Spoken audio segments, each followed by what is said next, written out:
Então, gente, eu gravei a primeira parte, né, da aula de civil, de responsabilidade civil, a segunda parte também do conceito.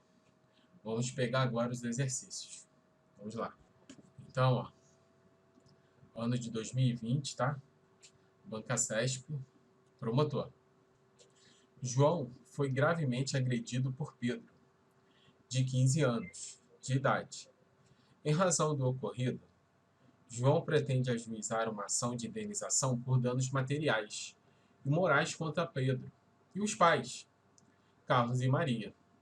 No momento da agressão, Carlos e Maria estavam divorciados e a guarda de Pedro era exclusivamente de Maria. Acerca dessa situação hipotética, assinale a opção correta de acordo com o entendimento do STJ.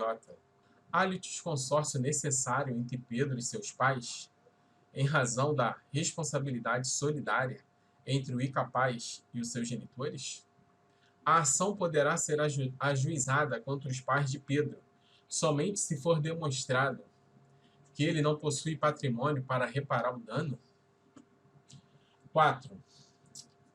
C. A condição de guardião do filho menor, requisito essencial para a responsabilização por ato praticado por incapaz, motivo pelo qual Carlos não possui legitimidade para figurar na ação de responsabilidade civil? D. A ação deve ser ajuizada exclusivamente em desfavor dos pais de Pedro, porque, conforme a legislação, ele, por ser menor, não possui responsabilidade civil por seus atos? E letra E. A responsabilidade civil de Pedro pela reparação dos danos é subsidiária em relação a seus pais responsáveis e mitigada. Então, qual foi a situação do caso concreto? João foi gravemente agredido por quem? Por Pedro. Menor, incapaz, 15 anos. E João ajuizou uma ação de indenização por danos materiais e morais. Contra quem? Contra o menor, Pedro. E os pais, Carlos e Maria. Sendo que os pais são divorciados, mas a Maria tem a guarda de Pedro. O que o STJ entende disso aí?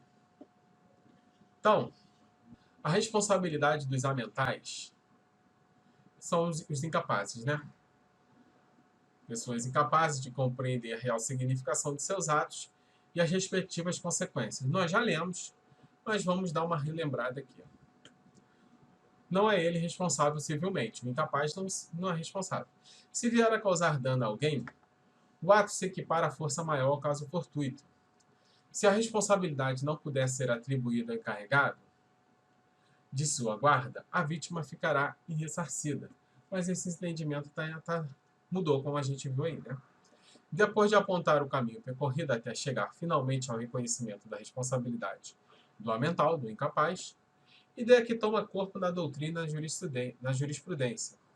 A solução em nosso direito ainda permanece no estado da responsabilidade da pessoa encarregada da guarda, dos pais ou do tutor, de forma que, se for possível a prova de que não houve negligência relativamente a esse dever, ficará a vítima, ainda que lesada por um amental de fortuna, privada da separação civil, solução que nos parece justa, injusta, de todo contraria os princípios que temos como orientadores da responsabilidade civil. Em outra passagem, chegou a afirmar: e se a pessoa privada de discernimento não está sob o poder de ninguém, responderão seus bens? Pela reparação, como já fizemos sentir. Ou seja, como já fizemos sentir, como o tribunal, o STJ, já fez sentir. A reparação do dano causado por pessoa nessas condições se há de resolver fora dos quadros da culpa. Silvio Rodrigues lembrou. Muitos doutrinadores entendem que, em casos excepcionais, deve o juiz, por equidade, aquilo que é justo, determinar que o patrimônio do incapaz, do amental, responda pelo dano por ele causado a terceiro. Quando, se isso não ocorresse, a vítima ficaria irressarcida, né? Assimilando a melhor orientação já vigente nos diplomas civis, o Código Civil substituiu o princípio da irresponsabilidade absoluta da pessoa privada de discernimento pelo princípio da responsabilidade mitigada e subsidiária. Está lá, consagrado no 928. O incapaz, ele responde pelos seus prejuízos que causar, se as pessoas por eles responsáveis não tiverem obrigação de fazê-lo ou não dispuserem de meios suficientes. O parágrafo único. A indenização prevista neste artigo, que deverá ser equitativa, não terá lugar se privar do necessário o incapaz ou as pessoas que dele dependam. Seguindo. Em primeiro lugar, a obrigação de indenizar cabe aos responsáveis pelos incapazes. O menor só será responsabilizado se os responsáveis não puderem, o quê? Se não se puderem dispuserem de meios suficientes para o pagamento. Mas a indenização nesse caso, que deverá ser o quê? Equitativa, ser justa, não terá lugar se privar do necessário o incapaz ou as pessoas que deles dependam. Não mais se admitem que os responsáveis pelo menor, pais e tutores, se exonerem da obrigação de indenizar, provando que não foram o quê? Negligentes na guarda. Então, o 933 diz lá, a responsabilidade dessas pessoas independe de culpa. Não precisa haver culpa para que seja responsabilizado. Se os pais emancipam os filhos voluntariamente, a emancipação produz todos os efeitos naturais do ato, menos o de isentar os primeiros, os pais. Não são isentados, mesmo que os menores sejam o quê? Voluntariamente emancipados. Está lá a jurisprudência. Tal não acontece quando a emancipação decorre do casamento ou das outras causas previstas no artigo 5º do parágrafo único deste artigo. Regra geral. Os pais são responsáveis civilmente pelos danos causados pelos menores, ainda que não haja culpa por parte dos pais. No caso de emancipação voluntária do filho, o STJ decidiu que os pais respondem solidariamente pelos danos causados. Com o entendimento do STJ, a responsabilidade civil do incapaz pela reparação de danos que houver causado, quando seus pais não tiverem meio de repará-lo, será o quê? Condicional, subsidiária e equitativa. Então, com o entendimento do STJ, a responsabilidade civil do incapaz pela reparação de danos que houver causado, quando seus pais não dispuserem de meios para repará-lo, será o quê? Condicional, subsidiária e equitativa. O 932, regra geral que atribui a responsabilidade pelos filhos menores aos pais. Desse modo, se os infantes estiverem sob a autoridade ou companhia de seus pais, os genitores devem responder pelos atos dos filhos. 932 são também responsáveis pela reparação civil. Os pais pelos filhos menores que estiverem sob sua autoridade e em sua companhia. A responsabilidade por ato de terceiro ocorre nos casos de danos causados pelos filhos, tutelados e curatelados, ficando responsável pela reparação os pais, tutores e os curadores. Também o empregador responde pelos atos de seus empregados. E assim vai. São também responsáveis pela reparação civil. Nós vimos, né? Os pais pelos filhos, sob sua autoridade ou companhia. Seguindo. O 933, né? Teoria do risco. As pessoas indicadas nos incisos de 1 a 4 do artigo antecedente, ainda que haja culpa de sua parte, responderão pelos atos praticados pelos terceiros ali referidos. Culpa ou dolo do agente. Todos concordam com o 86. Cogita do dolo, logo no início. Ação ou omissão. Voluntária. Aqui está o dolo. Refere-se à culpa, à negligência e na imprudência. Para obter a reparação do dano, a vítima tem de provar o dolo ou a culpa, segundo a teoria subjetiva adotada em nosso diploma. Entretanto, como essa prova muitas vezes se torna difícil de ser conseguida, o nosso direito positivo admite, em hipótese específica, alguns casos de responsabilidade sem culpa, que é a teoria objetiva, a teoria do risco, com base especialmente na teoria do risco. Se os pais têm condições de arcar com os prejuízos, os pais responderão o quê? Diretamente e objetivamente. Se os pais não têm condições, o filho responderá pelos prejuízos, subsidiária, condicional e equitativamente. Se o filho foi emancipado voluntariamente, pais e filhos irão responder solidariamente pela totalidade dos prejuízos, no caso de voluntariedade de emancipação. Responsabilidade dos pais é objetiva, do menor, subjetiva. Caso os pais não possam arcar com a indenização, haverá a atração do regramento do 928, implicando na responsabilidade subsidiária do menor, e esta será ainda condicional e equitativa. Voltando lá, a responsabilidade civil de Pedro pela reparação dos danos é subsidiária em relação aos seus pais responsáveis e mitigada. É a nossa resposta. A ação deve ser ajuizada exclusivamente em desfavor dos pais de Pedro? Não. Não deve ser exclusivamente em desfavor. A condição de guardião do filho menor é requisito essencial para a responsabilização por ato praticado por incapaz, motivo pelo qual Carlos não possui legitimidade para figurar na ação de responsabilidade civil? Nada a ver aqui, né, cara? Minha gente. Motivo pelo qual Carlos não possui legitimidade? Claro que ele possui. A ação poderá ser ajuizada contra os pais de Pedro, somente se for demonstrado que ele não possui patrimônio para reparar o dano? Lógico que não, né? Nós vimos de lá, né? Que a ação poderá ser ajuizada contra os pais de Pedro, somente se for demonstrado que eles não possuem patrimônio? Não, né? Há litisconsórcio necessário entre Pedro e seus pais? Não há litisconsórcio necessário, em razão da responsabilidade solidária entre o capaz e seus genitores. Há uma responsabilidade civil de Pedro pela reparação dos danos é subsidiária em relação aos seus pais responsáveis e mitigada. Seguindo, de acordo com o Código Civil, acerca das classes de bens, associações, fundações, prova do fato jurídico e ato jurídico. Situação hipotética. No exercício de determinado direito de natureza civil, o indivíduo agiu de forma abusiva, excedendo os limites impostos pela finalidade econômica e social do referido direito, e causando dano a terceiro. Nesse caso, a caracterização da responsabilidade desse indivíduo, independe da comprovação de culpa. A classificação corrente denomina objetiva a responsabilidade que independe de culpa. Denomina objetiva a responsabilidade que independe de culpa. Esta pode ou não existir, mas será sempre irrelevante para a configuração do dever de indenizar.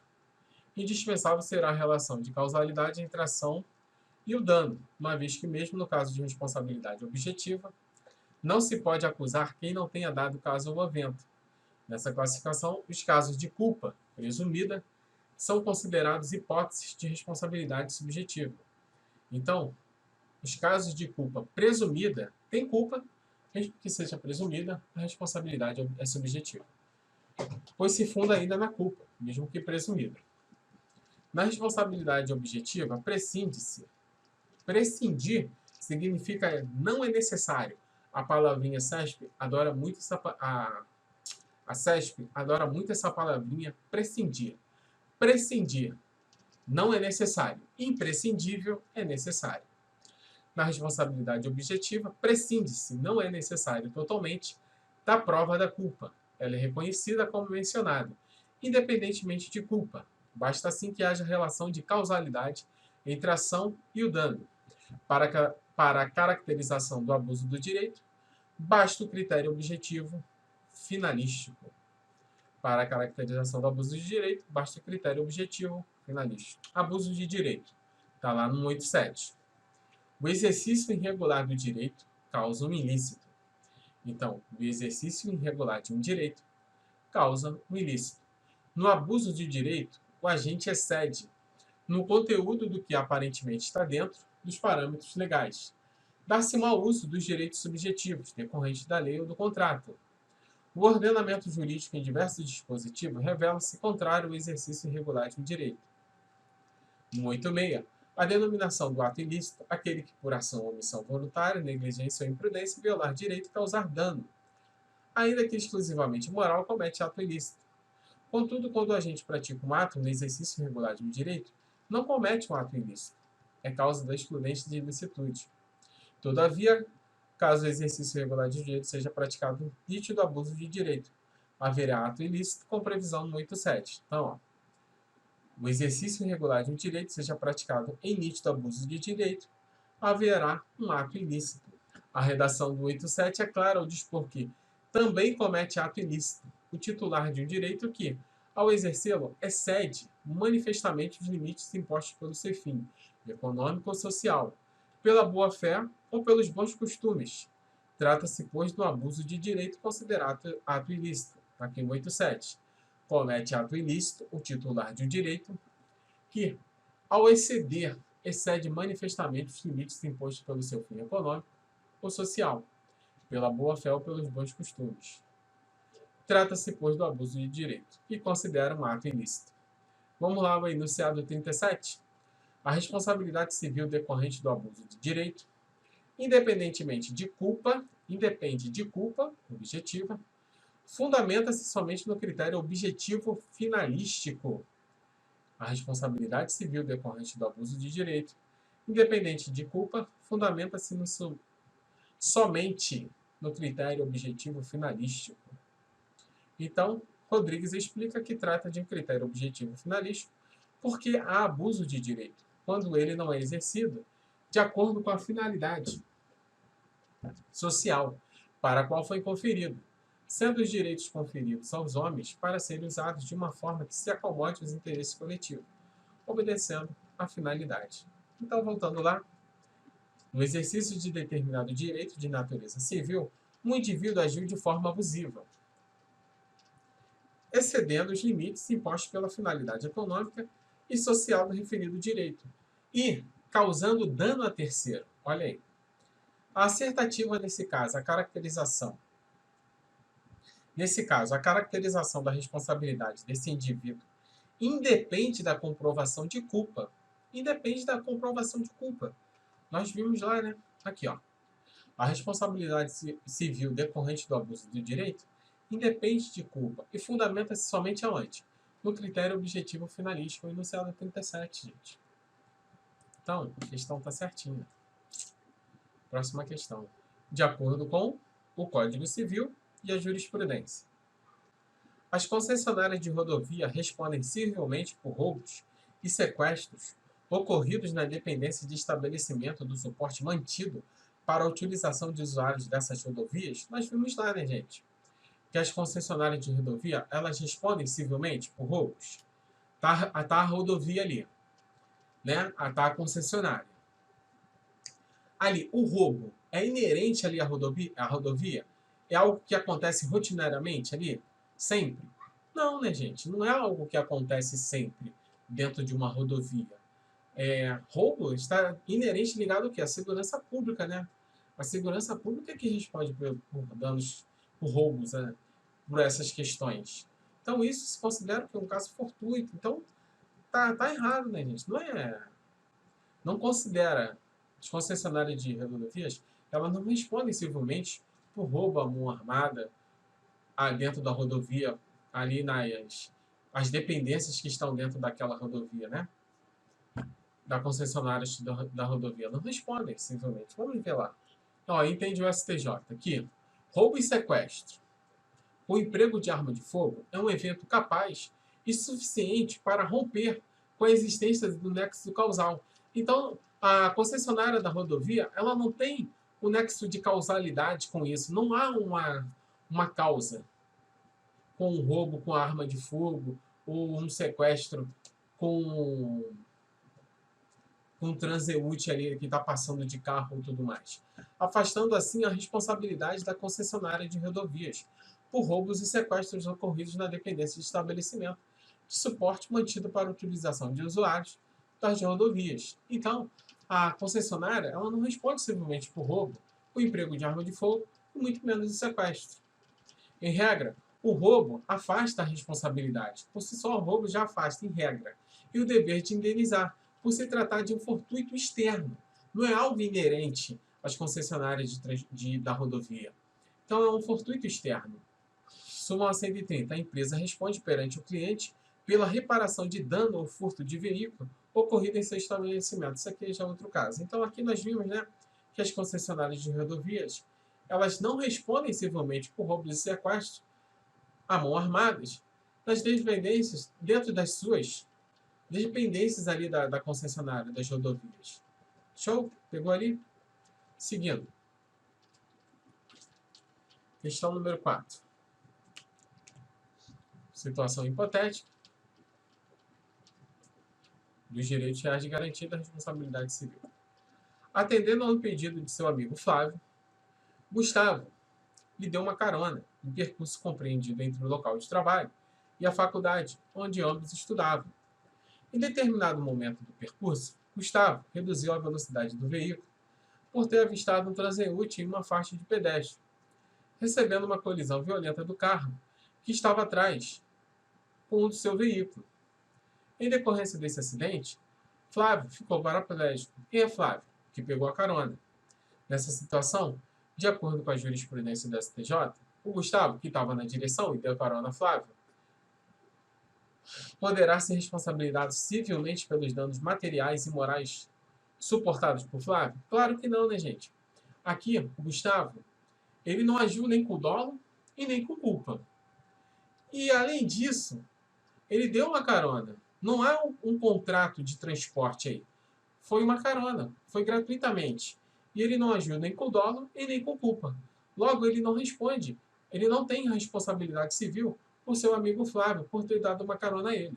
Beleza? Então a questão aqui, gente, está errada. Seguindo, próxima questão. A propósito do abuso do direito, segundo o Código Civil e entendimento doutrinário sobre o tema, assinale a opção correta. Então já estamos aí na questão número 5 já, gente. O abuso do direito é um ato lícito? Claro que não, nós vimos lá, né? Que o abuso do direito, ele excede. Por essa exceção, ele é um ato ilícito. Para a caracterização do abuso do direito, basta o critério objetivo finalístico. Essa é a nossa resposta, né, gente? Para a caracterização do abuso do direito, basta o critério objetivo finalístico e independe de culpa. Nós vimos lá, né? Responsabilidade civil decorrente do abuso do direito, independente de culpa e fundamenta-se somente no critério objetivo finalístico. Também comete ato ilícito o titular de um direito que, ao exercê-lo, excede manifestamente os limites impostos pelo seu fim econômico e social, pela boa-fé e pelos bons costumes. Trata-se, pois, do abuso do direito, considerado ato ilícito. O abuso do direito considera ato ilícito. A responsabilidade civil decorrente do abuso do direito, independentemente de culpa, independe de culpa e fundamenta somente aonde? No critério objetivo finalístico. Segundo Rodrigues, explica que se trata de um critério objetivo finalístico porque há um abuso de direito, quando ele não é exercido de acordo com a finalidade social para o qual foi conferido. Excede os limites, né? Sendo os direitos conferidos aos homens para serem usados de uma forma que se acomode ao interesse coletivo. Se ele não faz de acordo com o interesse coletivo, ele está excedendo o limite, está fugindo da finalidade do que foi pretendido. Logo, para a caracterização do abuso do direito, basta o critério objetivo finalístico. O abuso do direito prescinde. Nós vimos lá, né, que prescindir significa não ser necessário. O abuso do direito não é necessário da discussão sobre a boa-fé objetiva. Nós vimos que é necessário, sim, a boa-fé objetiva. Né? O abuso do direito, ele precisa lá da boa-fé objetiva. Aqui, ó. O legislador faz menção expressa à boa-fé objetiva, cometendo abuso do direito quem a contrariar. Se contrariar a boa-fé objetiva, está cometendo ali o abuso do direito, né? Então, critério objetivo finalístico. O legislador faz menção expressa à boa-fé objetiva, cometendo abuso de direito quem a contrariar. Logo, não é dispensável para a caracterização do abuso do direito, consagrando que Flávio denomina a função de controle da boa-fé objetiva. Então, para a configuração do abuso do direito, o abuso do direito não é necessário da discussão sobre a boa-fé objetiva? É necessário sim, né? Para a configuração do abuso do direito é suficiente o reconhecimento da culpa em sentido estrito? Nós vimos lá que não, né, gente? Para configurar o abuso do direito é suficiente o reconhecimento da culpa? Aqui, ó. Responsabilidade civil decorrente do abuso do direito, independente de culpa, e fundamenta-se no critério objetivo finalístico. Então, independe de culpa. Para a caracterização do abuso do direito, há necessidade da demonstração da existência de dolo por parte do agente? Independe de culpa. Pegou? Então, nós matamos a questão número 5 aí. São 20 questões, para não ficar muito pesado. Questão número 6. O médico cirurgião, empregado de um determinado hospital, durante a realização de uma cirurgia, amputou a perna de Maria, que, muito abalada, ajuizou uma ação contra o referido médico e o hospital. Em contestação, o médico afirmou que havia realizado o procedimento para salvar a vida de Maria e que uma possível responsabilidade que pudesse ser a ele atribuída necessitaria de comprovação da culpa. Por sua vez, o hospital sustentou não ter nenhuma responsabilidade no caso em discussão, que decorreu de conduta exclusiva do médico. Considerando que tenha sido comprovado o dano suportado pela paciente e causado pela conduta do médico, assinale a opção correta acerca da relação jurídica estabelecida entre as partes e a responsabilidade civil no CDC. Então, essa questão aí ficou meio que polêmica, mas vamos ver. Fiz um mapinha e vocês vão entender de boa. Então, aqui, ó, vamos aqui, ó. Um médico cirurgião, empregado de determinado hospital. Então, ele é empregado, o médico é empregado do hospital. Durante a realização de uma cirurgia, ele amputou a perna. Beleza. Ela ajuizou a ação e encontrou o médico e o hospital. O médico afirmou, em contestação, que o procedimento foi feito para salvar a vida da paciente e que é possível uma responsabilidade, que é uma possível responsabilidade que pudesse ser atribuída, necessitaria de comprovação de culpa. Por sua vez, o hospital sustentou não tem nenhuma responsabilidade no caso. Vocês acham que o hospital não tem responsabilidade? Que é exclusiva do médico? Vamos ver. Caso tenha sido comprovado o dano suportado pela paciente, considerando que tenha sido... Então, a paciente, considerando aqui, ela comprovou... Então, a paciente, ela comprovou a culpa do médico. Assinalando a opção correta acerca da relação jurídica estabelecida entre as partes e a responsabilidade civil, de acordo com o CDC. A relação jurídica estabelecida entre Maria e o hospital tem natureza civil? A responsabilidade civil do médico somente será... A responsabilidade civil do médico somente poderá ser aferida mediante a comprovação da culpa. A responsabilidade civil do médico somente poderá ser aferida mediante a comprovação da culpa. A responsabilidade civil do hospital é subjetiva, em razão da natureza contratual da relação jurídica. A responsabilidade civil é objetiva e incidirá somente sobre o hospital. A relação jurídica estabelecida entre Maria e o médico é uma relação jurídica de consumo? Então vamos lá. Então vamos ler alguns slides aí para a gente entender a questão ali. Aplica-se o CDC à relação de paciente-médico? Sim. Trata-se de um entendimento já consolidado. Então, vai o quê? Aplicar o CDC à relação de paciente-médico. Paciente-médico. CDC.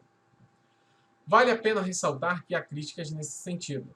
Por que aplicar o CDC nesse tipo de relação e não aplicar a relação cliente-advogado? A resposta é que, para a relação jurídica estabelecida entre o advogado e seu cliente, já teríamos uma legislação própria, que é o Estatuto da OAB, afastando o CDC. O médico responde de forma objetiva ou subjetiva pelos danos causados ao paciente? Depende. Em regra, a sua obrigação é de meio, pois não há, por exemplo, como garantir a cura do paciente, mas deverá atuar com todo o cuidado e diligências necessários no exercício de sua atividade. Neste caso, sua responsabilidade será subjetiva enquanto profissional liberal. Então, quando o médico for um profissional liberal, a responsabilidade dele é subjetiva. É aquele médico que ele não tem vínculo com o hospital. Ele está ali autônomo. Então, a responsabilidade dele é subjetiva. Por força do parágrafo 4º, artigo 14 do CDC, bem como do 951 do Código Civil. Apurada mediante a verificação da culpa, lato sensu e o nexo causal e o dano. Seguindo. Acontece que, diante de uma obrigação de resultado, a sua responsabilidade será objetiva, independentemente de culpa. A paciente quer um nariz igual ao da Ana Paula Orozzi. O hospital tem responsabilidade civil? Depende. Caso o médico seja empregado do hospital, aí o hospital tem responsabilidade. Este responderá objetivamente, mas a sua responsabilidade ficará condicionada à prova da culpa do seu empregado. Então, o hospital, o que ele está dizendo aqui? Que o hospital tem a culpa objetiva, mas precisa comprovar a culpa do médico. É nesse sentido que a súmula 341 diz: é presumida a culpa do patrão ou comitê. Agora, se o médico usa o hospital apenas para internar os seus pacientes particulares, o hospital não responderá, mas apenas o médico. De acordo com o CDC, o parágrafo 4º, artigo 14 e 951. O que ele está dizendo? Que o médico não tem vínculo nenhum com o hospital, mas ele usa as dependências dos hospitais para fazer os procedimentos dele. Lógico, logo ali, o hospital não será responsabilizado caso o médico tenha feito alguma coisa de errado ali. Comprove a culpa do médico. Seguindo. A responsabilidade do hospital ficará limitada aos serviços relacionados ao estabelecimento empresarial, como a internação do paciente, instalação de equipamentos. Assim, caso o paciente venha a óbito por infecção hospitalar, a Casa de Saúde responderá, caracterizando-se que denomina-se fato do serviço, que está lá no parágrafo 1º, artigo 14 do CDC, pelo ato culposo do empregado ou preposto. O que ele está dizendo aqui? Que se o médico usa as dependências do hospital, né? Ele tem o hospital não tem a responsabilidade, porque não tem vínculo empregatício com o médico. Mas,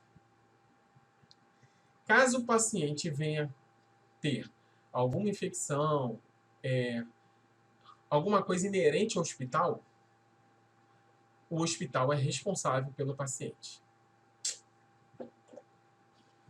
São também responsáveis pela reparação civil, o empregador ou comitente por seus empregados. Se o médico ele é empregado do hospital, o hospital ele responde pelos erros do médico no exercício do trabalho que competia em razão dele. Então, o hospital é responsável por seus empregados. Seguindo. O Código de Defesa do Consumidor, em seu artigo 14, estabelece como sendo objetiva a responsabilidade do estabelecimento do hospital. Então, o artigo 14 do CDC diz que a responsabilidade do hospital é objetiva, pelos danos causados em decorrência da prestação defeituosa do médico. Então, o que diz o artigo 14 do CDC? Diz que a responsabilidade do hospital é objetiva em relação à prestação defeituosa de seus empregados, do médico. Seguindo. O fornecedor de serviços responde independentemente da existência de culpa pela reparação dos danos causados aos consumidores, por defeitos relativos à prestação de serviços, bem como por informações insuficientes ou inadequadas sobre suas fruições e risco. Então, o fornecedor de serviços ele responde independentemente da existência de culpa. No caso aqui, o hospital, ele responde independente da existência de culpa causados aos seus consumidores. 942 do Código Civil, parágrafo único. São solidariamente responsáveis com os autores e os coatores as pessoas designadas no 932. Então, o 942 diz que tanto o hospital quanto os médicos, o médico, são o quê? Solidariamente responsáveis. São solidariamente responsáveis com os autores e os coautores, as pessoas designadas no 932. Seguindo, serviço de atendimento médico hospitalar em hospital. Está aqui, né? Julgado. Vamos lá. A responsabilidade do hospital ela é objetiva.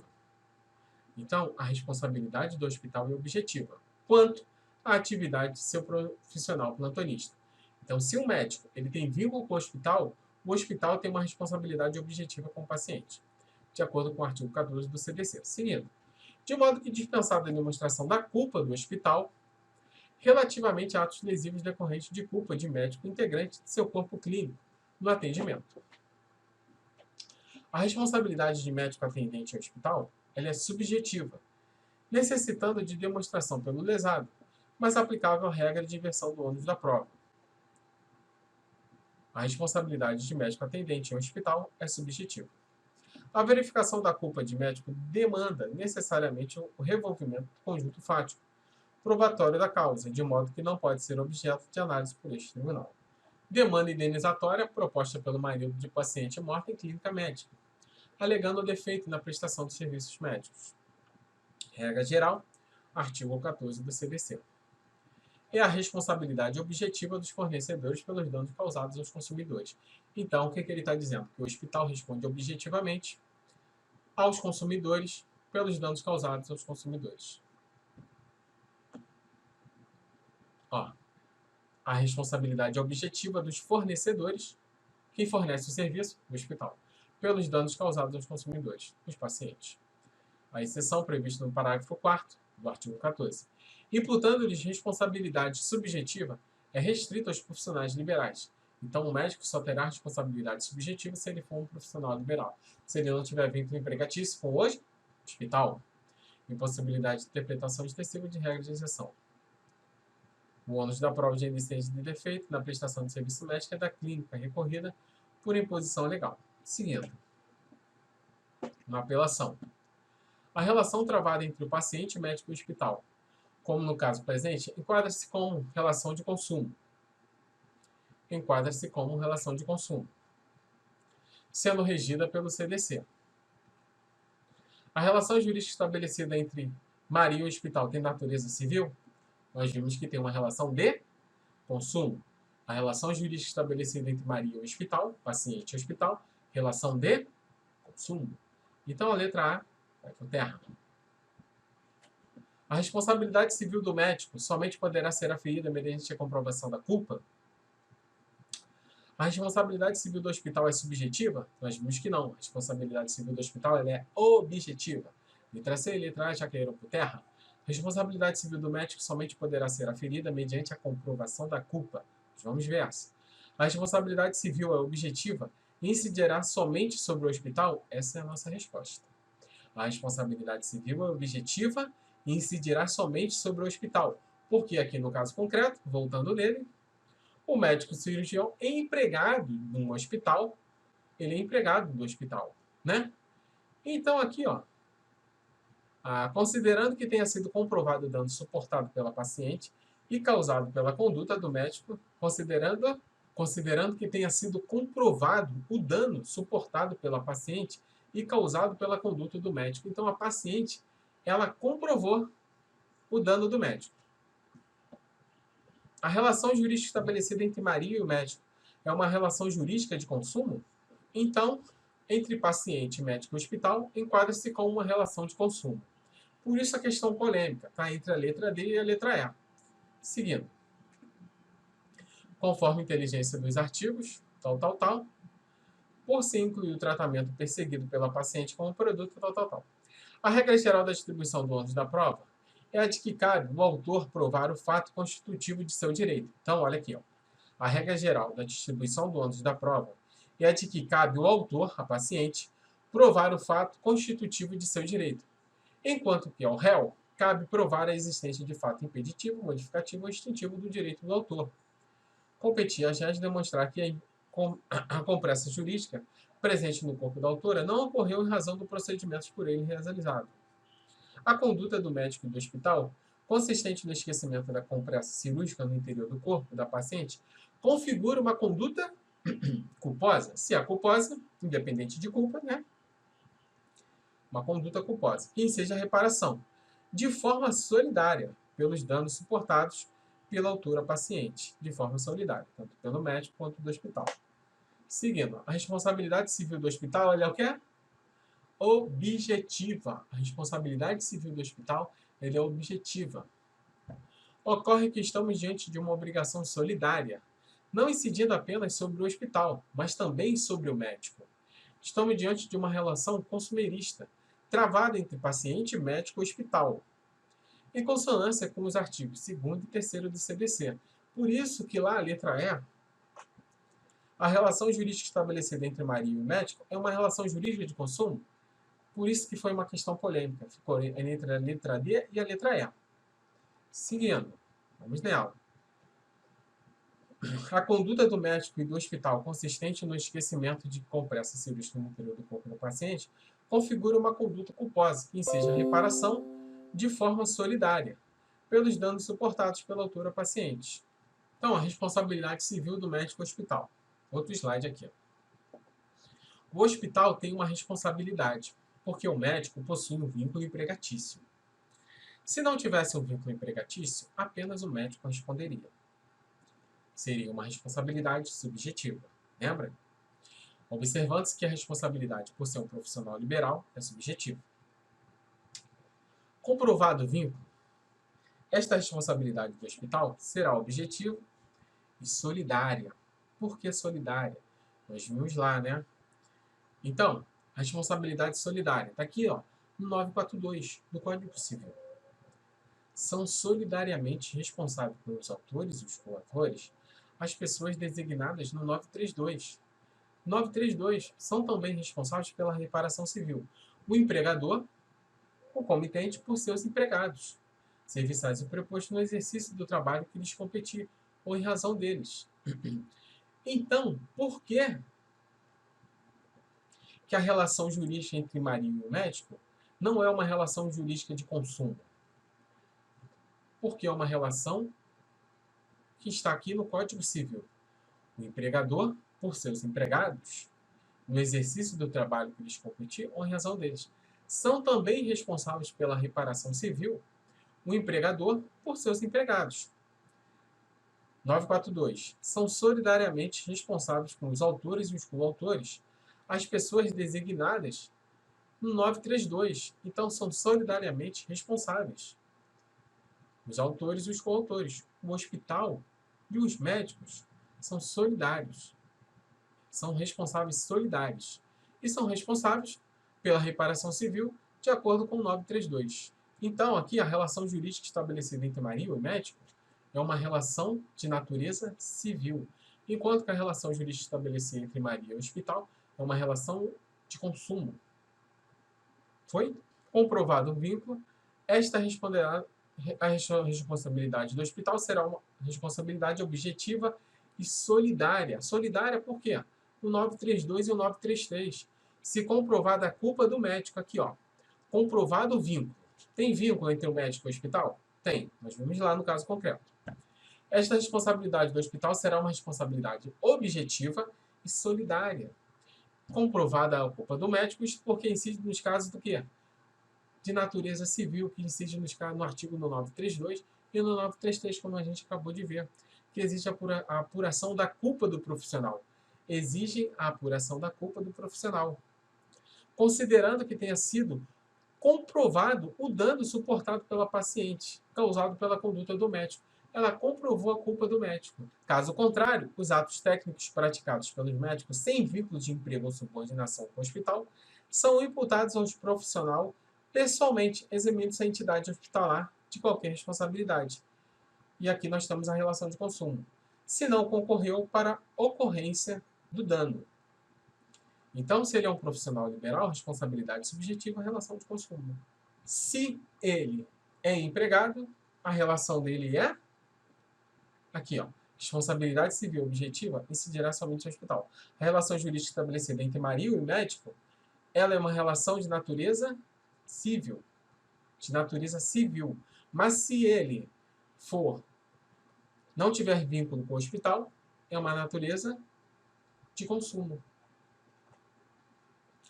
Os atos aqui, sem vínculo de emprego ou subordinação com o hospital, são imputados ao profissional pessoalmente. Responsabilidade subjetiva. Eximindo-se a entidade hospitalar de qualquer responsabilidade. O hospital não tem responsabilidade. E cabe ali o CDC. Há 2 julgados afirmando que a responsabilidade do hospital é subjetiva pelos atos praticados por médicos de seu quadro. Aqui já é um outro julgado. Está tentando mudar aí, mas é um julgado aí à parte. 2018, vamos ver. A responsabilidade dos hospitais no que tange a atuação dos médicos contratados que neles laboram é subjetiva, que está um julgado totalmente contrário, dependendo da demonstração de culpa do preposto, não se podendo, portanto, excluir a culpa do médico e responsabilizar objetivamente o hospital. Temos o 932, né? Nós vimos lá, o empregador são também responsáveis pela reparação civil, o empregador com seus empregados. As pessoas indicadas no inciso de 1 a 4, ainda que não haja culpa de sua parte, responderão pelos atos praticados pelos terceiros. Então, nós temos aí um outro julgado, né? Responsabilidade objetiva do hospital. Falha nos serviços prestados. Então, ó, entendeu? Pela ocorrência dos danos morais, a responsabilidade do hospital por falhas em atos típicos de prestação de serviços hospitalares é objetiva. Então, o entendimento é que o hospital, a responsabilidade objetiva de acordo com o médico ser prestador de serviço do hospital, estando limitada a responsabilidade subjetiva aos atos médicos. Tipo um mapa mental. A ação de indenização proposta pelo paciente em face do hospital e do médico. Dano causado em decorrência de defeito do serviço prestado diretamente pelo hospital.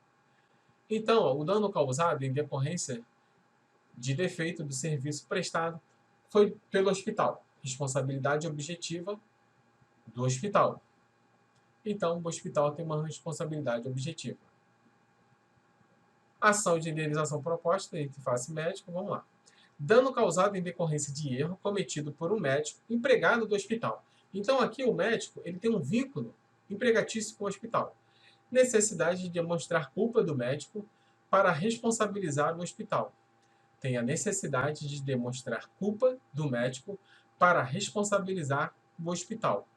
A responsabilização do hospital pela conduta do médico é objetiva. A responsabilização do hospital pela conduta do médico é objetiva. Acerca do assunto de forma específica, a respeito da responsabilidade civil do hospital.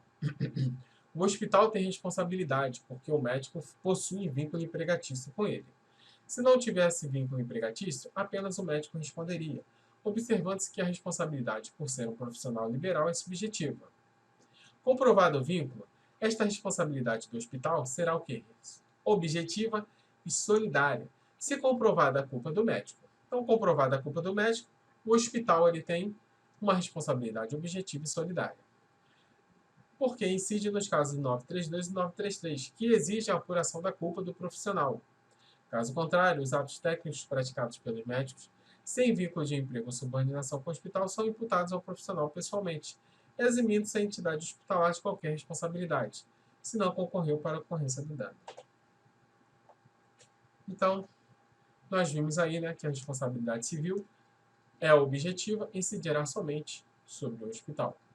Que aqui não tem a relação jurídica estabelecida entre Maria e o hospital é uma natureza consumerista, de consumo. E a relação jurídica estabelecida entre Maria e o médico não é uma relação de consumo, e sim uma natureza civil. Lá porque responde solidariamente pelos danos causados a paciente. Então, vamos ver aqui. A responsabilidade civil do médico somente poderá ser aferida mediante a comprovação da culpa? Então, nessa resposta, é nem sempre. Vamos ver por quê? Então, vem aqui em mim, que eu vou te explicar por quê. Quando a obrigação for de meio, de fato, será necessária a demonstração da culpa, como no caso de um tratamento, em que o médico não tem como garantir a cura do paciente. Como essa obrigação é uma obrigação de meio, que ele não tem como garantir a cura do paciente, de fato será necessária a demonstração da culpa. Agora, contudo, quando a obrigação for de resultado, como acontece com as cirurgias plásticas, entende-se que a responsabilidade será objetiva, independe de culpa. Então, quando a obrigação for de meio, de fato será necessária a demonstração de culpa, como no caso de um tratamento, a responsabilidade dele será subjetiva, em que o médico não tem como garantir a cura do paciente. Então, a responsabilidade dele será subjetiva. Mas precisa o quê? Demonstrar a culpa. Quando a obrigação for de meio, de fato será necessária a demonstração da culpa. Agora, se a obrigação for de resultado, tem um resultado, como acontece em cirurgias plásticas, entende-se que a responsabilidade dele é uma responsabilidade objetiva e depende da demonstração de culpa. Independente da demonstração de culpa, ele será responsabilizado. Beleza? Questão trabalhosa, número 6, Uma empresa contratou uma transportadora para a prestação de serviço de transporte de carga altamente valiosa. A transportadora, por sua vez, não contratou o seguro contra perdas e danos que poderiam ser causados à carga transportada. Embora o contrato firmado pela transportadora tivesse estipulado a obrigatoriedade de seguro com tal cobertura. A carga era transportada em trajeto conhecido em horário com intenso tráfego, quando o veículo que a transportava foi interceptado por assaltantes à mão armada, que roubaram toda a carga. Em decorrência desse fato, a empresa contratante ajuizou uma ação de reparação de danos em desfavor da transportadora. Então, olha só, uma empresa transportadora de serviços de transporte de carga altamente valiosa. Se essa empresa transporta uma carga com valor significativo, ela tem que contratar um seguro, porque é inerente a esse tipo de serviço. Ocasionar esses tipos de ilícito, esse tipo de dano, de assalto à mão armada, tipo carro forte, né? Que transporta dinheiro. Então os caras ali estão inerentes a perigo, a assalto, a tiroteio e tudo mais. Então vamos lá. Então, a transportadora, por sua vez, não contratou o seguro contra perdas e danos que poderiam ser causados à carga transportada, embora o contrato firmado pela transportadora tivesse estipulado a obrigatoriedade de seguro com tal cobertura. Então, a transportadora fez um transporte de serviço com uma empresa, né, e essa empresa, no contrato, ela obrigou ali que tivesse uma cláusula, né, com seguro. A carga era transportada em trajetos conhecidos. Né? Vamos lá. À luz do entendimento jurisprudencial, não há responsabilidade civil da transportadora? Se ela não fez lá o contrato de seguro, ela não tem responsabilidade? Lógico que tem. A responsabilidade civil da transportadora, desde que seja demonstrado que ela não adotou as medidas razoáveis de cautela, como a contratação do referido seguro. É a nossa resposta, né, gente? Vamos ver as demais? Não há responsabilidade civil da transportadora? Claro que há responsabilidade civil da transportadora. Há responsabilidade civil da transportadora, sendo suficiente para sua configuração a previsibilidade abstrata de risco de roubo da carga transportada. Então, a letra B é a nossa resposta. O roubo de carga mediante grave ameaça e emprego de arma de fogo constitui força maior e exclui a responsabilidade da transportadora. Quando adotada, o roubo de carga mediante grave ameaça e emprego de arma de fogo constitui força maior e exclui a responsabilidade da transportadora, quando adotadas todas as cautelas necessárias para o transporte da carga. Se ela adotou todas as cautelas necessárias para o transporte da carga, é excluída a responsabilidade da transportadora. O Tribunal de Origem, com fundamento nas provas produzidas nos autos, concluiu que a transportadora adotou as cautelas necessárias para o transporte das mercadorias, mediante a contratação de seguro de carga. Então, com fundamento na prova, o Tribunal de Origem concluiu que a transportadora adotou as cautelas necessárias para o transporte de mercadoria. Qual foi aqui as cautelas necessárias? Contratação de seguro de carga de serviços de monitoramento de rastreamento de veículos. Lá ele adotou isso? Lá a transportadora adotou isso? Vamos ver? A responsabilidade civil da transportadora, desde que seja demonstrado que ela não adotou as medidas razoáveis de cautela, como a contratação do referido seguro. Uma empresa contrata uma transportadora para a prestação de serviços. Beleza. A transportadora, por sua vez, não contratou o seguro contra perdas e danos que poderiam ser causados à carga transportadora. A carga transportada. Embora o contrato firmado pela transportadora tivesse estipulado a obrigatoriedade de seguro com tal cobertura. Então tá toda errada a transportadora, né? Responde sim. Bonito. Matamos a questão. Vamos para a questão número 8. Sem mimimi, sem lero-lero. Avisando aí a vocês, se inscrevam no canal, toque no sininho, compartilhe o vídeo para fortalecer mais ainda aí o canal, tá? 2019 aí, promotor. Em uma demanda judicial, menor de 16 anos de idade foi condenada a reparar danos que havia causado a terceiros. Nesse caso, para que os pais do menor sejam responsáveis pela reparação civil, basta que seja comprovada a culpa do menor? Basta que seja comprovada a culpa do menor? Conformada a culpa invigilante dos pais? Comprovado que o menor estava na companhia dos seus pais? Não, né? Confirmado que os pais não haviam empregado as diligências necessárias para evitar o evento danoso? E confirmado que o dano é resultado de ato ilícito. Então, ó, comprovada a culpa do menor. Em uma demanda judicial, menor de 16 anos de idade foi condenado a reparar danos que havia causado a terceiro. Nesse caso, para que os pais do menor sejam responsáveis pela reparação civil, tem que haver um dano. Para haver um dano, comprovar a culpa. Letra A é a nossa resposta. Para que os pais do menor sejam responsáveis pela reparação civil, basta que seja comprovada a culpa do menor. Os pais, independe de culpa. Responde ali, independe de culpa, né? Seguindo. Questão número 9. Então, gente, essas questões aí, ó, você está percebendo? Analista, são questões a nível superior, tá? Você que vai fazer o cargo do tribunal para analista, essas questões aí, ó, são top. A respeito de interpretação da lei, pessoas jurídicas naturais, negócios jurídicos, prescrição e vamos lá.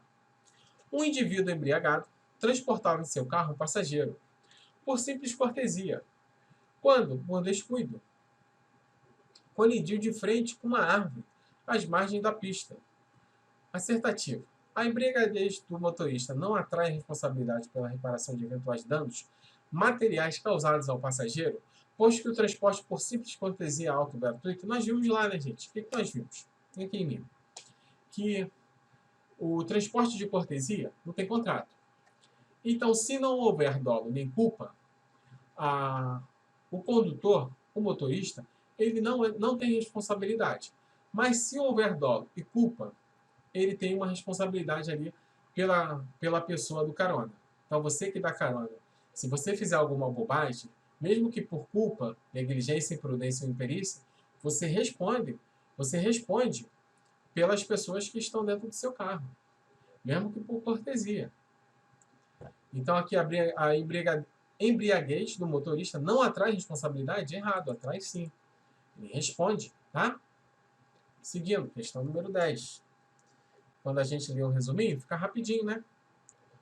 De acordo com a jurisprudência do STJ e as disposições do Código Civil, digo o item. Uma vez ajuizada a ação de cobrança de dívida já paga, o direito do requerido à restituição em dobro prescindirá da demonstração de má-fé do autor da cobrança? A SESC adora essa palavrinha. Então vamos lá. Prescindir. Prescindir significa que não necessita. Imprescindível significa que necessita.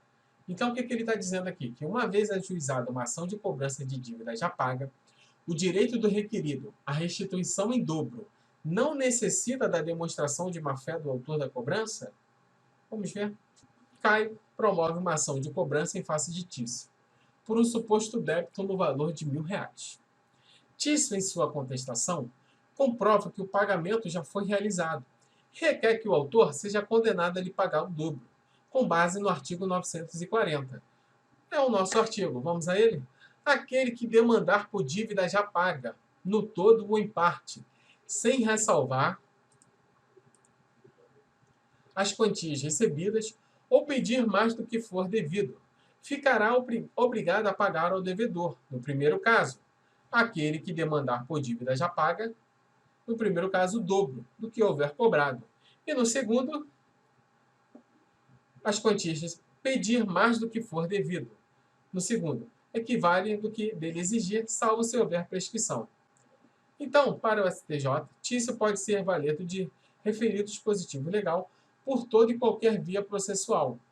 Então, para você ajuizar uma ação de cobrança de dívida já paga, por qualquer ação, até mesmo na contestação, você pode pedir.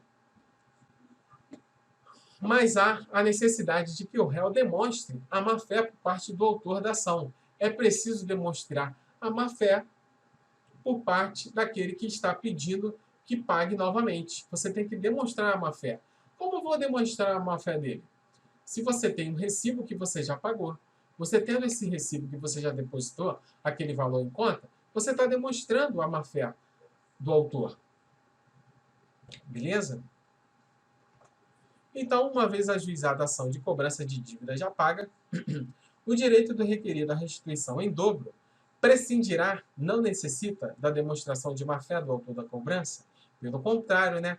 É imprescindível a demonstração de má-fé do autor da cobrança. Ou seja, é necessário a demonstração de má-fé da cobrança, logo, a questão está errada. Vamos à questão número 11? Então, gente, a próxima questão aí, questão de número 11, tá? Lembrando que são 20 questões. Não se esqueça de se inscrever no canal, deixar o seu like, compartilhar os vídeos.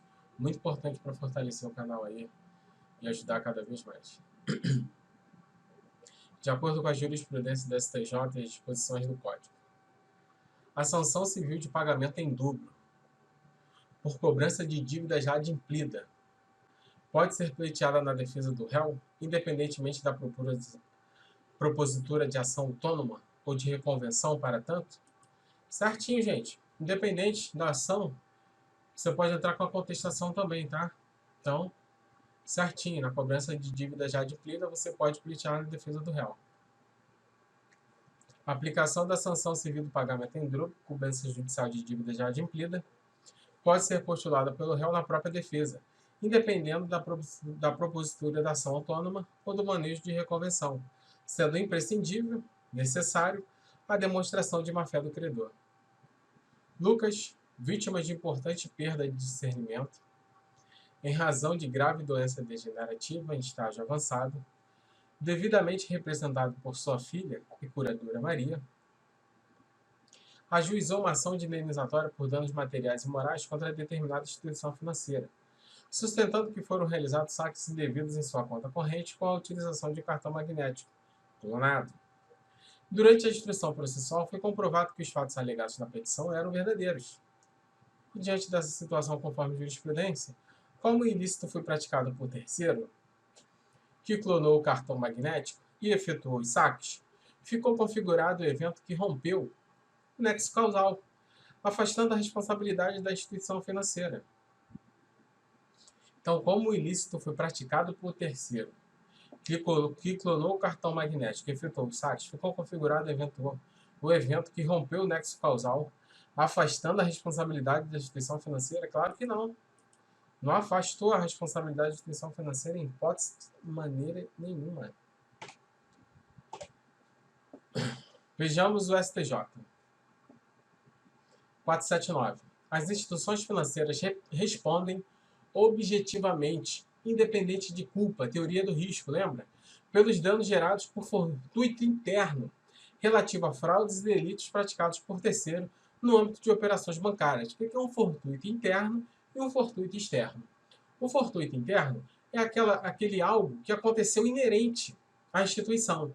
O fortuito externo é que não é inerente. Por exemplo, lá nós vimos a concessionária, né, de rodovias.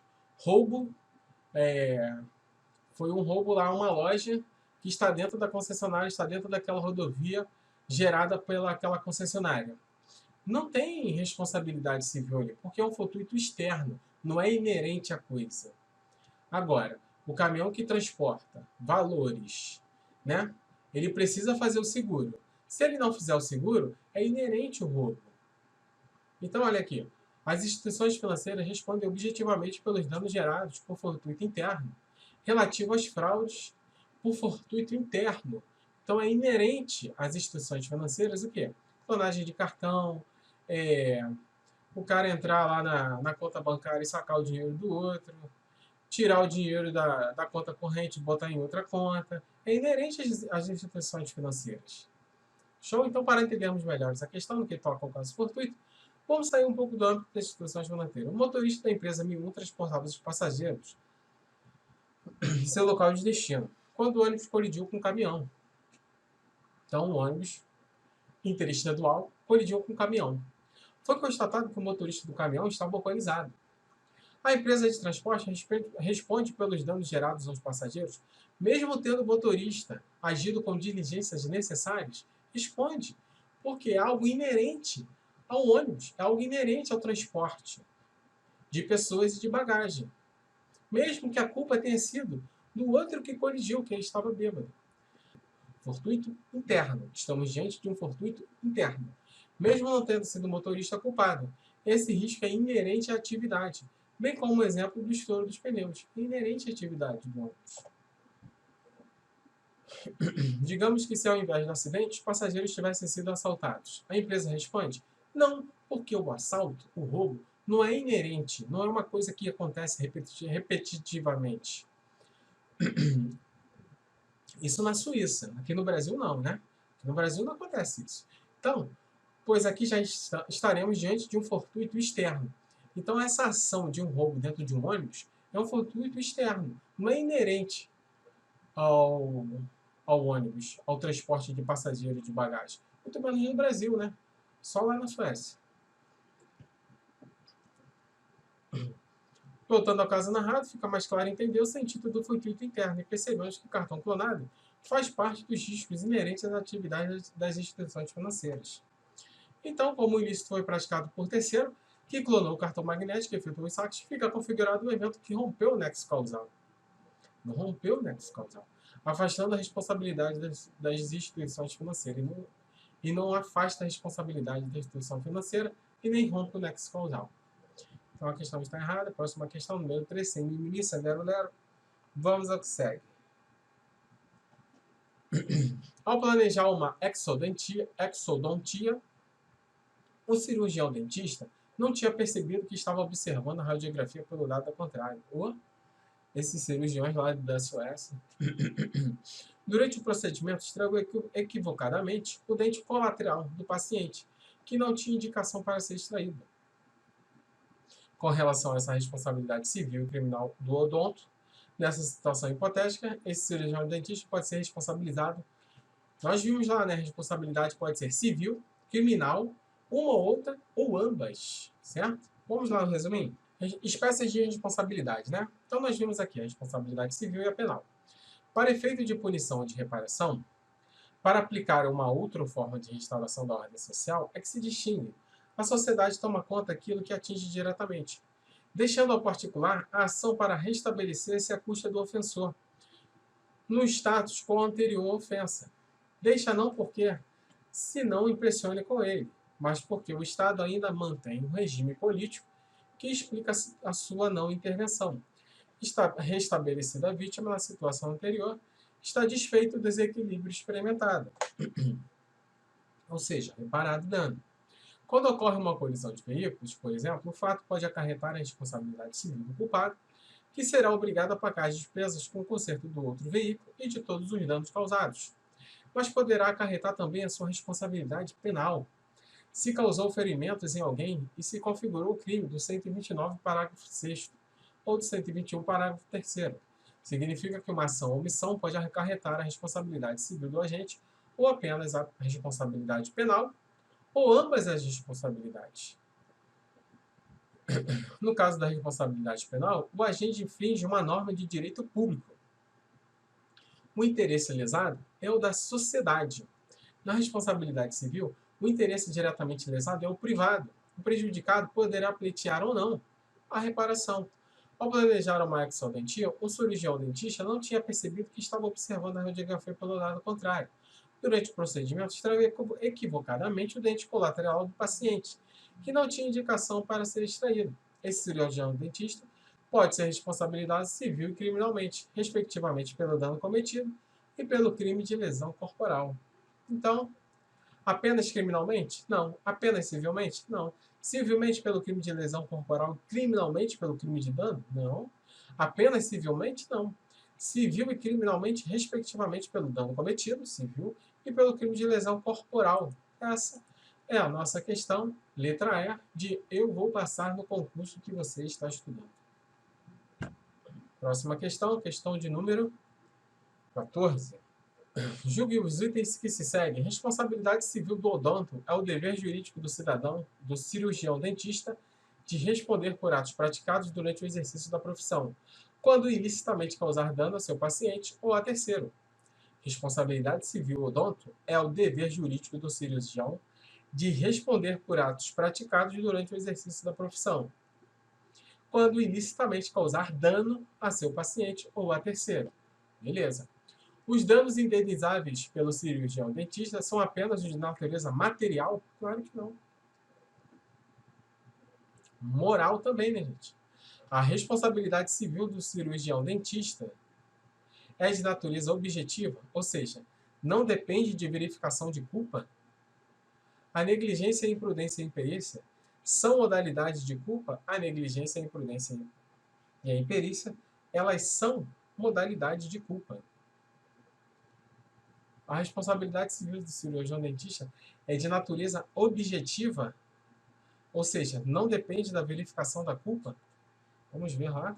Dispõe o artigo 927. Aquele que, por ato ilícito, causar dano a outra pessoa, fica obrigado a repará-lo.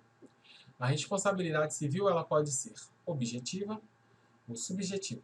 Na subjetiva, há a presença do dolo, que é a intenção de praticar o ilícito, ou da culpa pela imprudência, negligência ou imperícia, se houver culpa ou dolo. Ao contrário da objetiva, bastando a presença do dano e do nexo de causalidade para a sua configuração. Outra coisa que vale a pena ressaltar é que o mesmo fato pode ensejar a responsabilidade civil e a criminal, sem que isso configure o bis idem. A responsabilidade dos profissionais da odonto está no mesmo nível dos exercentes da atividade médica estricto sensu e se encontra inserida no artigo 951 do Código Civil. A responsabilidade civil do odontológica é o dever jurídico do cirurgião dentista de responder por atos praticados durante o exercício da profissão, quando ilicitamente causar danos a seu paciente ou a terceiros. Uma súmula 387 do STJ. É a lícita acumulação das indenizações de dano estético e dano moral e o dano material. Não há tal restrição, podendo configurar dano material mais moral mais estético. A responsabilidade civil dos dentistas é de natureza subjetiva, nos termos do parágrafo 4º do artigo 14 do CDC, que trata da responsabilidade do profissional liberal, bem como do 951, dependendo da comprovação da culpa. Então, é de natureza subjetiva, de acordo com o parágrafo 4º, artigo 14, que trata da responsabilidade do profissional liberal, bem como do 951, dependendo da comprovação da culpa. Então, a negligência, imprudência e imperícia são modalidades de culpa. Nós vimos que a 1 e a 4 está certa. Letra C é a nossa resposta. Então, nós vimos que a responsabilidade civil do cirurgião dentista é de natureza subjetiva e depende da verificação de culpa. Seguindo. Molezinha, né, gente? Sem lero-lero, sem mimimi. Número 15. De acordo com o Código Civil, responderá em caso de reparação civil o agente público, objetivamente, se nessa qualidade causar acidente fatal, o indivíduo que, gratuitamente, participar nos produtos do crime até o valor concorrente, de acordo com o Código Civil, responderá em caso de reparação civil o indivíduo que gratuitamente participar nos produtos do crime até o valor concorrente. Vamos lá? A responsabilidade por atos de terceiro ocorre nos casos de danos causados pelos filhos, tutelados e curatelados, ficando responsáveis pela reparação, os pais, tutores e curadores. Também o empregador responde pelos atos de seus empregados, no caso do hospital e do médico. Os educadores, seus educandos. As pessoas jurídicas de direito privado, por seus empregados, e as de direito público, por seus agentes. As pessoas jurídicas de direito privado, por seus empregados, e as de direito público, por seus agentes. E ainda, aqueles que participam do produto de crime. Então, gente, a responsabilidade por ato de terceiro ocorre nos casos de danos causados pelos filhos, tutelados e curatelados pelos seus pais, educadores, pelos educandos, as pessoas jurídicas de direito privado por seus empregados, de direito público por seus agentes, e ainda aqueles que participam do produto de crime. Então, a responsabilidade por ato de terceiro ocorre nos casos de danos causados, aqueles que participam do produto de crime. São também responsáveis pela reparação civil, os que gratuitamente houverem participado nos produtos de crime até a concorrente quantia. Artigo 932, inciso 5º, inciso 5 do Código Civil.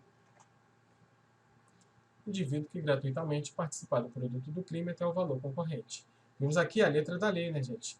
Eu fiz lá um vídeo lá só com alguns artigos da letra da lei do Código Civil, tá? Vai lá, dá um pulo lá. Próxima questão. Questão de número 16. 2018 de Defensor Público. Viu? As questões são só nesse nível, tá, gente? Só nesse tópico. Você que está se preparando aí para o TJ, para analista, foca aqui comigo. Daniel, em 2010, com 15 anos de idade, menor e incapaz,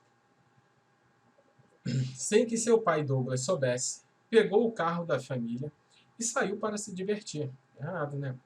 Alcoolizado, Daniel atropelou Ana na faixa de pedestre, que, em decorrência do atropelamento, perdeu uma das pernas.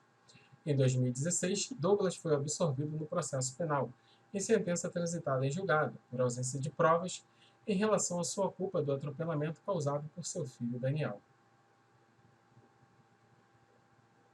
Então, vamos ao que segue. Quem atropelou? Então, ó, Daniel era o menor, Douglas é o pai. Douglas foi absolvido no processo penal por ausência de provas. Douglas é civilmente responsável pelo ato praticado por Daniel de maneira objetiva, independentemente de culpa? É a nossa resposta, né, gente? Tendo decorrido mais de 3 anos da data do acidente, a pretensão de indenização civil de anos está prescrita? A absolvição de Douglas no processo penal faz com que a coisa julgada no processo civil? Claro que não. Uma coisa é outra. Civil é uma coisa, penal é outra. Caso seja responsabilizado civilmente pelo ato, Douglas poderá reaver do seu filho Daniel, responsável pelo acidente, o valor pago? Claro que não. Ana poderá ajuizar uma ação para pleitear danos morais e materiais, mas não danos estéticos? Claro que não. Pode acumular os estéticos, o moral e o material. Então, Douglas é civilmente responsável pelo ato praticado por seu filho de maneira objetiva, que é o quê? Independente de culpa. Douglas não teve culpa, independente de culpa dele. Ele é responsável por atos praticados pelo seu filho Daniel, que nós já vimos lá várias vezes lá no artigo 186. Show? Próxima questão. Questão de número 17. Você deve estar falando, pô, essa questão moisinha caiu lá, juiz federal, caiu na de defensor. Basta a gente estudar, né? Conhecimento é tudo.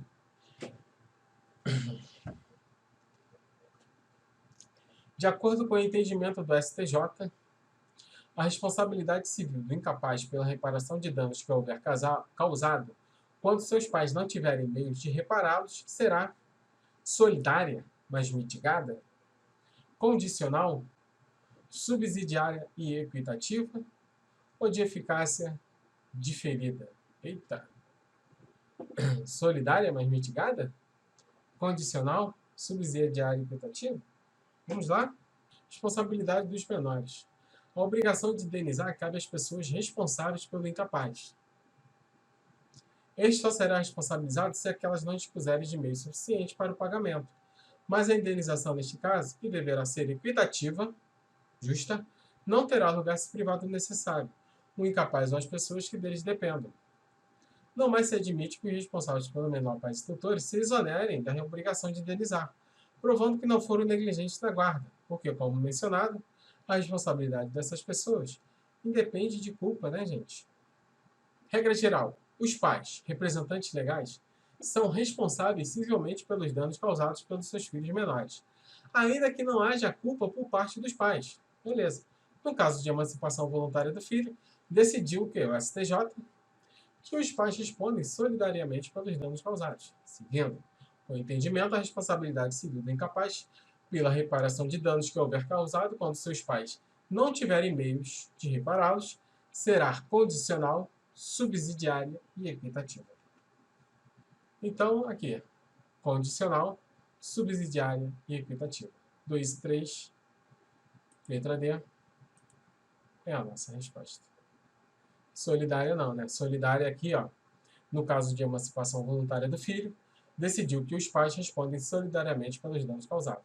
No caso, o entendimento do STJ é quando a responsabilidade civil do incapaz pela reparação de danos que houver causado, quando seus pais não tiverem meios de repará-lo, será o que? A responsabilidade civil será condicional, subsidiária e equitativa. O 932 vai lá, responsabilidade pelos filhos menores aos pais, Desse modo, se os infantes estiverem sob autoridade acompanhando, os genitores devem responsabilizar-se pelos atos dos filhos. Se os pais têm condições de arcar com os prejuízos, os pais responderão diretamente e objetivamente. Se os pais não têm condições de arcar com os prejuízos, o filho responderá pelos prejuízos subsidiariamente, condicional e equitativamente. Se os pais têm condições, responde diretamente. Se não tem, o filho responderá subsidiária, condicional e equitativamente. Beleza? Aqui o 928, implicando na responsabilidade subsidiária do menor, e esta será ainda condicional e equitativa, caso os pais não possam arcar com a indenização. Então, mais uma questão. Vamos para a questão número 18. Está acabando a nossa aula. Seguindo. A aplicação da teoria da perda de uma chance. Teoria da perda de uma chance. Lembra lá do caso do show do milhão? Então, a menina, ela estava com 500 mil e ela chegou à pergunta de 1 milhão. Só que nessa pergunta, nenhuma das 4 respostas era a resposta correta. E ela foi e chutou. E verificou que nenhuma das 4 respostas se enquadrava na pergunta. Ela entrou com uma ação no STF, justamente aplicando a teoria da perda de uma chance. Porque ela tinha, mesmo que não soubesse a resposta, mas ela tinha uma chance de ganhar 1 milhão. E essa chance foi para o ralo quando que nenhuma das 4 respostas se enquadrava na pergunta. Voltando. A aplicação da teoria da perda de uma chance pressupõe uma possibilidade concreta? Sim. Real? Sim. E com um alto grau de probabilidade de se garantir um benefício? Sim. Ou sofrer um prejuízo? Também. Ela podia ganhar ou não, perder tudo. Bem como que a ação ou omissão do agente tenha nexo causal? Sim, tem um nexo de causalidade tem um nexo de causalidade ali com o agente, né, que praticou a ação e com a perda da oportunidade de exercer a chance. Então, está certinho a nossa questão aqui. Vamos lá o nosso resuminho. Teoria da perda de uma chance é uma construção doutrinária, aceita no ordenamento jurídico brasileiro como uma 4ª categoria de dano, dentro do tema responsabilidade civil, ao lado dos danos materiais, morais e estéticos. Por isso, aproxima-se dos danos eventuais, que não são passíveis de indenização. Isso porque se trata de um dano de difícil verificação. O dano que se origina a partir de uma oportunidade perdida está lidando com uma probabilidade, uma situação que possivelmente aconteceria, caso a conduta do agente violador não existisse. Ou seja, qual foi a conduta do agente que nenhuma das 4 se enquadrava na pergunta. Aproxima-se dos danos eventuais que não são passíveis de indenização. Apesar disso, a teoria da perda de uma chance possibilita a reparação de danos no caso em que há nitidamente a inibição, por culpa de outra pessoa, de um fato esperado pela vítima, impedido-a também de aferir um benefício consequente daquela ação, ou evitar uma desvantagem. Deste modo, a vítima garante a obtenção da reparação por parte do causador do dano, haja vista uma expectativa ter sido frustrada por ele. Então, a aplicação da teoria da perda de uma chance pressupõe uma possibilidade concreta, real, com alto grau de possibilidade de se garantir um benefício ou, pelo contrário, até sofrer um prejuízo. Bem como que a ação ou omissão do agente tenha nexo causal com a perda da oportunidade de exercer a chance. Certinho. Próxima questão, a questão foi aí, de defensor público. Questão de número 19. Estamos no finalzinho. Em 20 de 5 de 2014, o carro conduzido por Fernando foi atingido na traseira pelo automóvel conduzido por Rafael. Aqui o carro está seguindo e bateu na traseira. Quem bate na traseira está errado. o qual não respeitou a sinalização de parada obrigatória. Os dois convencionaram que Fernando apresentaria a Rafael 3 orçamentos dos reparos do automóvel e que Rafael lhe pagaria o de menor valor. Beleza, até aí certinho, né? Uma relação extracontratual. No dia 2 de 6 de 2014, envolve data, sim? Se liga nas datas. O ocorrido ocorreu em 20 de 5. No dia 2 de 6, Fernanda então apresentou os 3 orçamentos. Mas Rafael recusou a efetuar o pagamento, sob o argumento de que os valores estavam muito altos. Em 10 de 6, já se passou o quê? Um mês, né? Rafael fez uma contraproposta, que não foi aceita por Fernanda. Fernanda, então, ingressou com uma ação de cobrança em 14 de 6 de 2014. Rafael foi citado. Ambos, após o regular trâmite do processo, o juiz reconheceu a culpa de Rafael e o condenou, em 2 de 3 de 2015, a pagar a quantia certa a Fernando. Considerando-se disposto no Código Civil e a jurisprudência do STJ, nessa situação hipotética, o termo inicial dos juros de mora é o termo inicial dos juros de mora é no acontecimento do fato. Vamos lá? Então, os juros moratórios, súmula 54, fluem a partir do evento danoso. Os juros moratórios fluem a partir do evento danoso em caso de responsabilidade extracontratual. Então, em caso de responsabilidade extracontratual, os juros fluem a partir do evento danoso. Então, temos aqui os juros moratórios. Termo inicial de sua contagem. Responsabilidade extracontratual a partir do evento danoso. Responsabilidade contratual. Dívida líquida a partir do vencimento. Dívida ilíquida a partir da citação. Então, os juros moratórios fluem a partir do evento danoso em caso de responsabilidade extracontratual. Então, a partir do evento danoso, dia 20 de 5 de 2014. Eis aqui a nossa resposta, letra C, de concurso, que nós vamos passar. Estamos aí, questão número 20. Questão de procurador. Última questão. Peço que se inscreva no canal, não deixe de tocar o sininho e de compartilhar o vídeo, que está aí, vou disponibilizar um resuminho. Está amarradinho, está fechadinho, mas está bonitinho, está completinho. Está bem sinalizado aí para vocês, para fazerem uma boa prova e se dar bem em qualquer concurso em âmbito jurídico, policial e por aí vai. À luz da legislação aplicável do entendimento doutrinário prevalecente a respeito da responsabilidade civil, assinale a opção correta. O abuso do direito é um ato ilícito. Exige a comprovação do dolo ou da culpa para fins de responsabilização civil. No contrato de transporte de pessoas, a obrigação assumida pelo transportador é de resultado e a responsabilidade é objetiva. No contrato de transporte de pessoas, a obrigação assumida pelo transportador é de resultado e a responsabilidade dele é objetiva. O dever de indenizar pressupõe necessariamente a prática de ato ilícito. O dever de indenizar pressupõe necessariamente a prática do ato ilícito.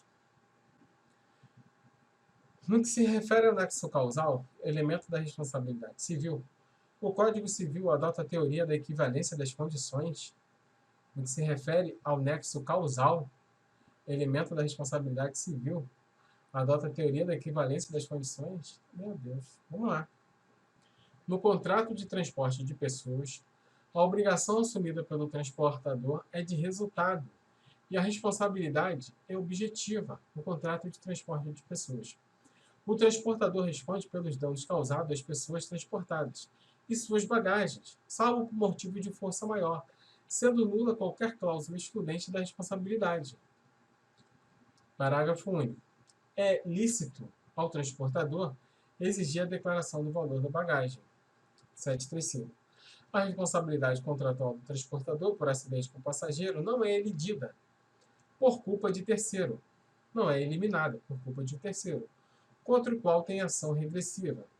No contrato de transporte de pessoa, a obrigação assumida pelo transportador é de resultado e a responsabilidade é objetiva. Então, no contrato de transporte de pessoas, a obrigação assumida pelo transportador é de resultado e a responsabilidade é objetiva. Então, aqui nós terminamos as nossas 20 questões da banca CESP. Um abraço e até o próximo vídeo.